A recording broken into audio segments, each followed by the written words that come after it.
के बीच जमकर पथराव और आगजनी की गई है। उपद्रवियों ने कई गाड़ियों में आग लगा दी है।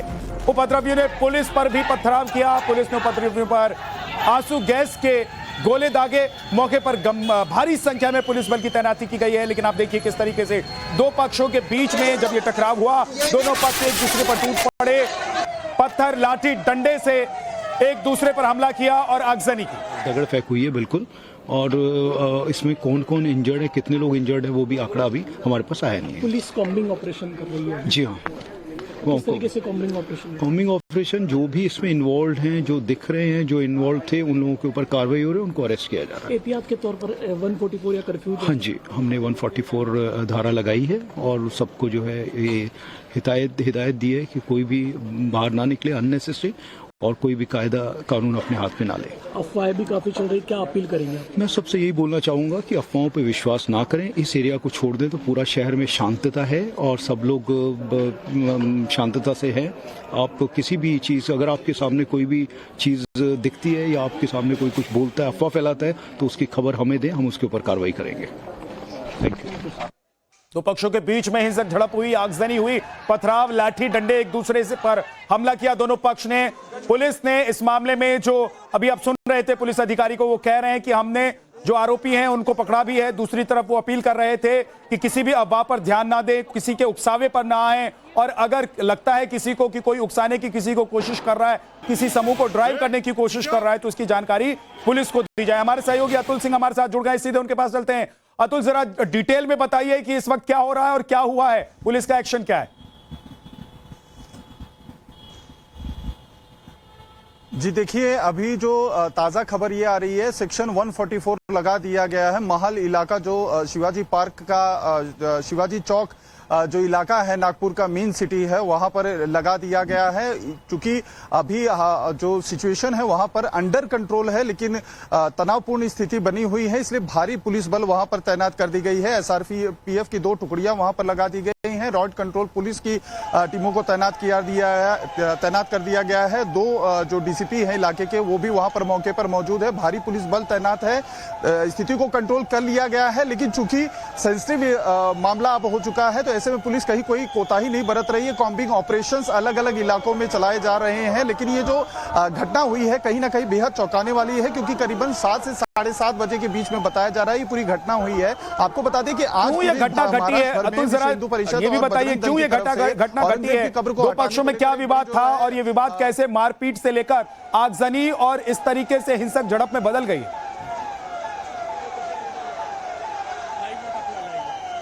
जी देखिए, जो पूरी घटनाक्रम हुई है उसको सिलसिलेवार तरीके से समझना होगा कि आज पूरे दिन भर महाराष्ट्र में कई जो अलग अलग इलाकों में औरंगजेब की कब्र को लेकर विश्व हिंदू परिषद और बंगलादेश दंग की तरफ से आह्वान किया गया था और उनकी तरफ से आंदोलन किए गए थे। तो उसी आंदोलन के दौरान नागपुर में भी जो है आंदोलन बड़े पैमाने पर किया गया था। उस दौरान जो सोर्सेज हमारे बता रहे हैं कि कुछ नारेबाजी को लेकर काफी ज्यादा जो है आपत्ति वहां पर जताई गई थी कि जिस शिवाजी चौक पर यह घटना हुई है वहां पर वो नारेबाजी की गई थी। जिसके बाद शाम के समय में जब रोजा खोलने का समय हुआ है, तो जो दूसरे समाज के लोग थे वो वहां पर पहुंचे हैं और धीरे धीरे वहां पर इकट्ठे होने शुरू हुए। पहले तो शुरुआत में उनकी तरफ से नारेबाजी की गई, तो दूसरे पक्ष से भी नारेबाजी शुरू कर दी गई। तो उसी दौरान काफी ज्यादा माहौल वहां पर गर्म हो गया और अचानक से जो है वहां पर पत्थरबाजी की और ये जो है मारपीट की घटना होनी शुरू हो गई। सबसे पहले जो गाड़ियां वहां पर मौके पर मौजूद थी उन पर जो है पत्थर फेंके गए, उन्हें तोड़फोड़ की गई है और उसके बाद बताया जा रहा है कि 2 से 3 वाहनों में आग लगा दिया गया है। 2 जेसीबी मशीनें जो वहां पर चौक पर खड़ी थी जो है कंस्ट्रक्शन के काम को लेकर, उसमें भी आग लगा दी गई है। और जो पत्थरबाजी हुई है उसमें ये भी जो पुलिस के सोर्सेज है उनका कहना है कि कुछ पुलिस वाले भी घायल हुए हैं। तो ये जो घटनाक्रम हुई है, चूंकि चौक पर वहां पर अक्सर लोग आते जाते रहते हैं, भीड़ रहती है, पुलिस एहतियातन वहां पर मौजूद थी, लेकिन अचानक से जिस तरीके से भीड़ इकट्ठा हुई वो बेहद चौंकाने वाला था। अतुल, क्या ये दो पक्षों में जो विवाद हुआ, हिंसक झड़प हुई, ये 2 समुदायों के बीच की झड़प है? दूसरी बात यह है कि पुलिस ने इस मामले में एक्शन जरूर लिया है, दिखाई दे रहा है कि पुलिस ने काबू में कर लिया है इस पूरी घटना के बाद वहां का जो माहौल है उसको। लेकिन क्या लोगों को गिरफ्तार भी किया गया है? कितने लोगों को डिटेन किया गया है? कितने लोगों को गिरफ्तार किया गया है? कितने लोगों की तलाश है? जी देखिए, अभी जो ये घटना हुई है उसमें जो वीडियोस सामने आए हैं, जो लोग नारेबाजी कर रहे हैं या जो पत्थरबाजी कर रहे हैं, सीसीटीवी फुटेजेस जो है उस इलाके के जो हैं वो पुलिस अपने काबू में ले रही है, उनको अपनी कस्टडी में ले रही है और उम्मीद की जा रही है कि आने वाले कुछ समय में कुछ लोगों को डिटेन कर सकते हैं। लेकिन फौरी तौर पर 10 से 12 लोग बताए जा रहे हैं जो पुलिस के रडार पर हैं और वीडियो में क्लियर कट दिखाई दे रहे हैं, जिनकी तरफ से पत्थरबाजी हुई है, नारेबाजी हुई है, हिंसा फैलाने की कोशिश की गई है, उनकी भी तलाश की जा रही है। और रात भर में ये जो पूरी कॉम्बिंग ऑपरेशन मेजरी पुलिस की तरफ से बड़े स्केल में चलाए जा रहे हैं, ये पूरी रात भर चलने वाले हैं और जो है कई सारी गिरफ्तारियां भी हो सकती हैं। फिलहाल जो नंबर्स ऑफ अरेस्ट है या जो डिटेन है वो पुलिस के जो टॉप सोर्सेज है वो कंफर्म नहीं कर रहे हैं। लेकिन एक चीज सबसे ज्यादा इंपॉर्टेंट ये है कि सेक्शन 144 धारा 144 उस इलाके में लगा दी गई है जहां पर ये हिंसक घटना बड़े पैमाने पर हुई है और सिचुएशन अंडर कंट्रोल है लेकिन टेंस है। वहां पर भारी पुलिस बल तैनात की गई है। दो कम्युनिटी, खासतौर पर अगर हम कहें कि दो रिलीजन के बीच में ये पूरा का पूरा घटनाक्रम हुआ है। नितिन गडकरी जो केंद्रीय मंत्री हैं और स्थानीय वहां से सांसद भी हैं जहां पर ये पूरी घटना हुई है, उन्होंने तुरंत जो है एक वीडियो मैसेज के जरिए शांति की अपील की है कि कुछ मिस मैसेजिंग या मिस कम्युनिकेशन की वजह से इस तरीके की घटना हुई है। नागपुर हमेशा से शांति प्रिय शहर रहा है, तो ऐसे में लोग अफवाह पर ध्यान न दें और जो शांति है उसको बनाए रखें। मुख्यमंत्री जो खुद गृह मंत्री भी हैं वो पूरी सिचुएशन को लेकर लगातार बातचीत कर रहे हैं। डीजीपी समेत जो आला अधिकारी हैं वहां पर कमिश्नर के साथ साथ जो डीसीपी रैंक के ऑफिसर्स हैं उनसे लगातार वो संपर्क में हैं। उनकी तरफ से भी एक प्रेस नोट जारी करके तुरंत शांति की अपील मुख्यमंत्री की तरफ से की गई है। तो ये जो घटना है बेहद चौंकाने वाली है, लेकिन जिस तरीके से अचानक से महज 1 से 1.5 घंटे के अंदर इतनी बड़ी वारदात हो जाती है कि इतने भारी जो है मात्रा पे पत्थर फेंके जाते हैं, गाड़ियों को नुकसान पहुंचाया जाता है, गाड़ियों में आग लगाई जाती है, उसमें जो है कुछ पुलिस वाले भी चपेट में आते हैं, तो बेहद चौंकाने वाला मामला है। आज तक कभी इस तरीके से नागपुर में, हम आपको बता दें कि कितनी भी टेंशन वाला माहौल महाराष्ट्र में कहीं भी रहा हो, नागपुर हमेशा से शांति वाला शहर रहा है, वहां पर कभी इस तरीके की घटना नहीं हुई। लेकिन जिस तरीके से आज एक जो है आंदोलन का एक रूप लिया गया था, पूरे महाराष्ट्र में वो किया गया था, उस दौरान जो है बताया जा रहा है कि जो नारेबाजी हुई, जो बातें कही गई, उसको लेकर काफी ज्यादा जो है जो वहां के स्थानीय लोग थे जो है वो काफी ज्यादा नाराज थे। और उसके बाद जब शाम का समय हुआ, लोग जब धीरे धीरे घरों से बाहर निकलने लगे। अतुल, ये जो नारेबाजी आरोप लग रहा है कि नारेबाजी हो रही थी, ये नारेबाजी कौन कर रहे थे और दोनों पक्षों के बीच ये टकराव कहां पर हुआ, मैं आपके पास लौट कर आऊंगा। लेकिन बड़ी खबर इस वक्त की, नागपुर में लोग शांति बनाए रखें। देवेंद्र फडणवीस राज्य के मुख्यमंत्री ने अपील की है कि नागपुर में लोग शांति बनाकर रखें। पुलिस प्रशासन हालात को संभालने की कोशिश में लगे हुए हैं, किसी भी अफवाह पर ध्यान ना दें। अफवाह फैलाने वालों की जानकारी पुलिस को दी जाए। नागपुर हिंसा पर सीएम फडणवीस ने ये लोगों से अपील की है कि अफवाह पर ध्यान ना दें, यकीन ना करें और शांति बनाकर रखें।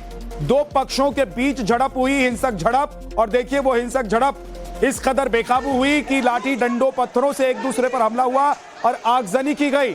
नागपुर की यह घटना है, मेरे सहयोगी पूरी जानकारी दे रहे हैं, वो बता रहे हैं कि कैसे सिलसिलेवार तरीके से यह घटना घटी। पहले यहां से विरोध प्रदर्शन करते हुए कुछ लोग गुजर रहे थे, दूसरी तरफ एक दूसरा पक्ष खड़ा था और दोनों आपस में भिड़ जाते हैं।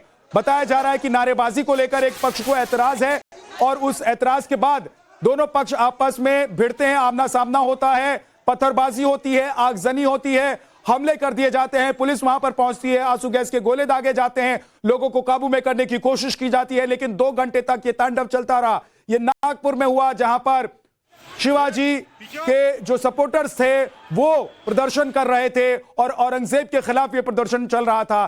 दूसरी तरफ आप तस्वीरों में देख रहे हैं कि कैसे इस हालात को काबू में करने के लिए पुलिस और सुरक्षा कर्मी वहां पर दिखाई दे रहे हैं। लेकिन जब तक पुलिस और सुरक्षा कर्मी हालात को काबू में करते तब तक आगजनी हुई। आपको बता दें कि फिलहाल हालात जो हैं वो काबू में हैं। पुलिस प्रशासन की तरफ से अपील की जा रही है कि शांति बनाकर रखें, अफवाहों पर ध्यान ना दे, उकसावे पर ध्यान ना दे, और कोई अगर किसी को उकसाने की कोशिश करता है तो उसकी जानकारी पुलिस को दी जाए। दूसरी तरफ देवेंद्र फडणवीस जो कि राज्य के मुख्यमंत्री हैं, उन्होंने भी नागपुर के लोगों से शांति बनाए रखने की अपील की है। ये 4 तस्वीरें हम आपको दिखा रहे हैं। देखिए, एक तरफ आगजनी जो की गई, हिंसक झड़प और प्रदर्शन के दौरान, दूसरी तरफ गाड़ियों में तोड़फोड़ की गई है, गाड़ियों के शीशे कैसे तोड़े गए हैं। देखिए पूरी तरीके से गाड़ियों के शीशे आगे पीछे और साइड के जो शीशे हैं वो टूटे हुए हैं। दूसरी तरफ इस प्रदर्शन और उसके बाद जो हिंसा भड़की उसमें आप देखिए कि जो पुलिसकर्मी हैं वो भी घायल हुए हैं।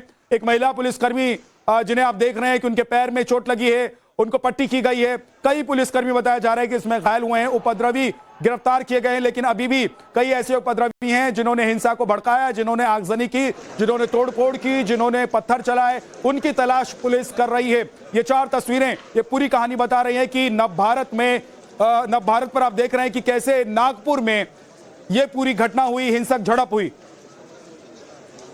हमारे सहयोगी अतुल हमारे साथ लगातार जुड़े हुए हैं, जो पल पल का अपडेट हम तक पहुंचा रहे हैं। अतुल, इस वक्त हालात क्या सामान्य हैं? पुलिस ने सब कुछ हालात को काबू में कर लिया है, जो लोग थे उन्हें खदेड़ दिया गया है, क्या स्थिति है?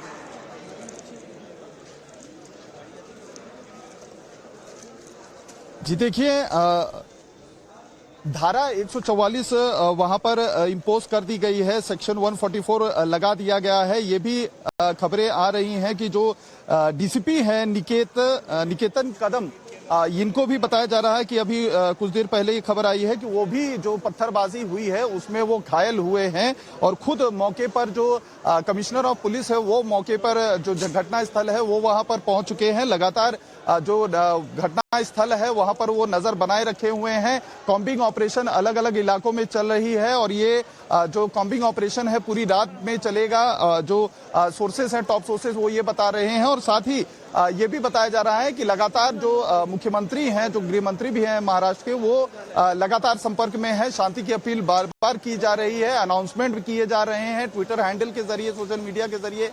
जो नागपुर पुलिस है वो भी लोगों से शांति की अपील कर रही है। जो केंद्रीय मंत्री हैं नितिन गडकरी, उन्होंने खुद वीडियो मैसेज जारी करके जो लोग हैं उनसे शांति की अपील की है। आपको बता दें, ये जो पूरी नारेबाजी की जो घटना हुई है, इसमें खास तौर पर औरंगजेब को लेकर और छत्रपति संभाजी महाराज को लेकर ही जो नारेबाजी थी, उनको लेकर ही चीजें की गई थी, जिस पर लेकर जो दूसरे पक्ष के लोग थे उन्हें काफी ज्यादा आपत्ति थी। और उसी दौरान जो है उस चौक पर, शिवाजी चौक पर जो है कहासुनी शुरू हुई, जिसके बाद पुलिस जो वहां पर मौजूद थी उन्होंने वहां से उनको खदेड़ा भी। दोनों पक्ष के जो लोग थे वहां पर, उनको वहां से खदेड़ा गया, तो कुछ और दूर पे जाकर उनके